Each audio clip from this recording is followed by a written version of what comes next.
एक समय की बात है।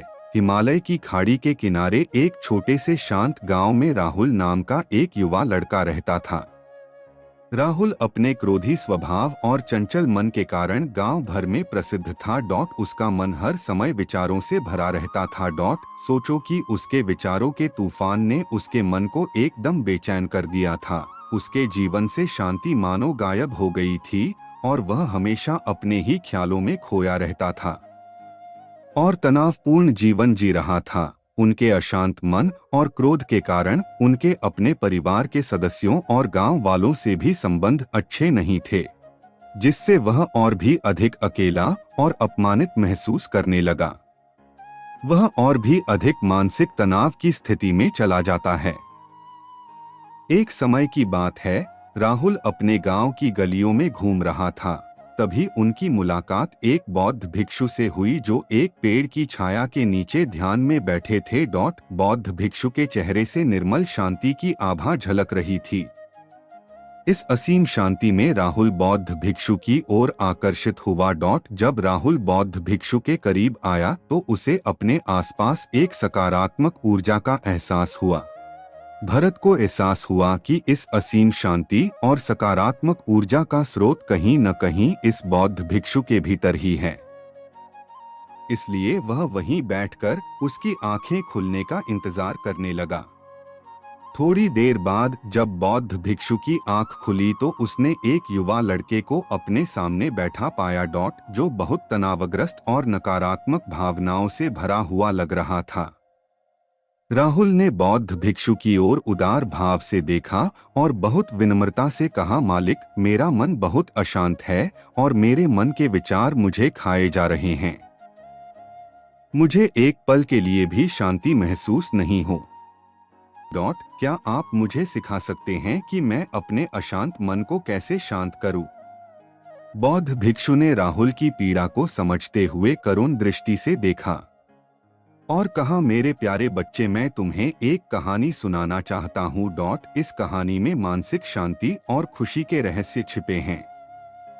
क्या आप कहानी सुनना चाहेंगे? राहुल ने हाँ में सिर हिलाया और पूरी एकाग्रता से कहानी सुनने को तैयार हो गया। उनके अंदर जिज्ञासा चरम पर थी। वो कहानी सुनने को बेताब था।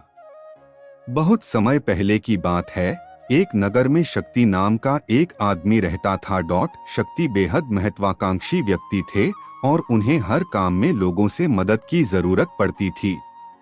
यदि उसे किसी से असफलता और बुराई सुनने को मिलती थी तो वह गहरी चिंता और तनाव में चला जाता था। उनका मानना था कि सफलता और भौतिक शक्तियां वांछित खुशी देंगी, लेकिन वह जितना सफलता और प्रशंसा के पीछे भागता था उतना ही मानसिक तनाव में डूबता जाता था। लेकिन अचानक शक्ति का सामना उस समय के मशहूर बौद्ध भिक्षु से हो गया, जिसका नाम महाकौशल था।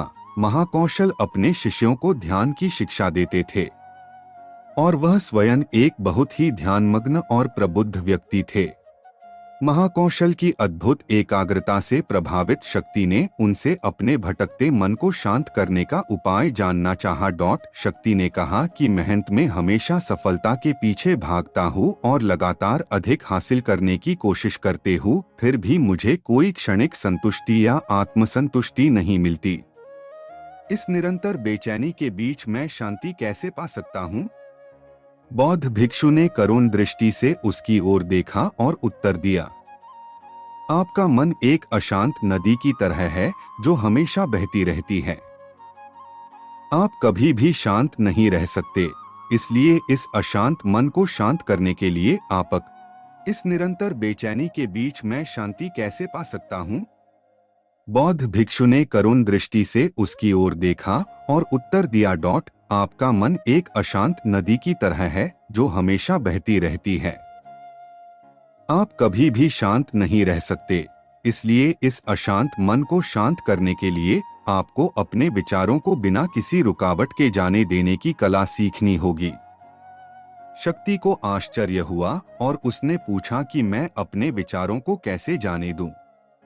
आखिर मैं भी तो अपनी इच्छाओं और महत्वाकांक्षाओं से बंधा हुआ हूँ। यह सुनकर बौद्ध भिक्षु मुस्कुरा दिए। बौद्ध भिक्षु कहा, कल्पना करें कि आपके हाथ में पानी का एक गिलास है।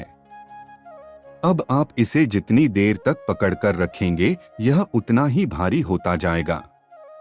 और अगर आप इसे काफी देर तक पकड़े रहेंगे तो आपके हाथ में दर्द होने लगेगा। लेकिन अगर आप उस पकड़ को ढीला कर दें और छोड़ दें तो आपका बोझ खत्म हो जाएगा। राहुल ने पूरी कहानी और उसका संदेश ध्यानपूर्वक सुना।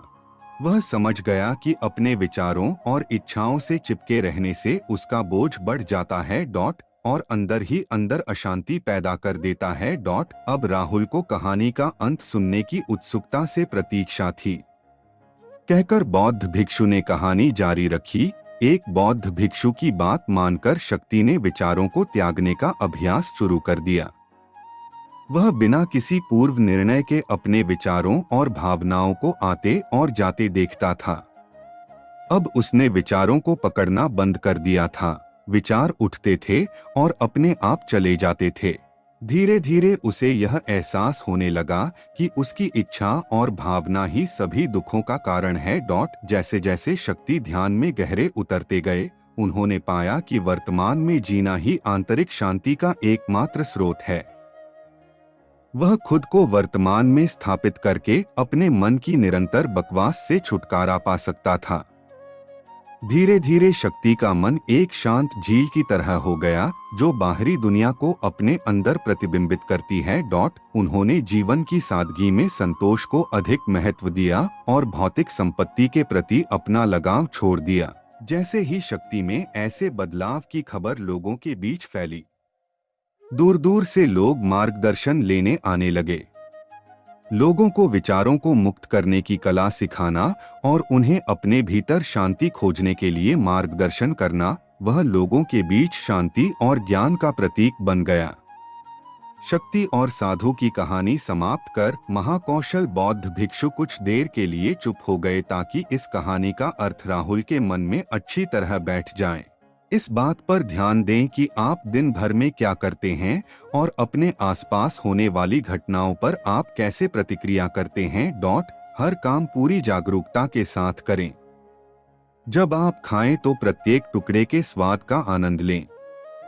जब आप सूरज की रोशनी के सामने खड़े होते हैं तो उसकी गर्मी महसूस करें।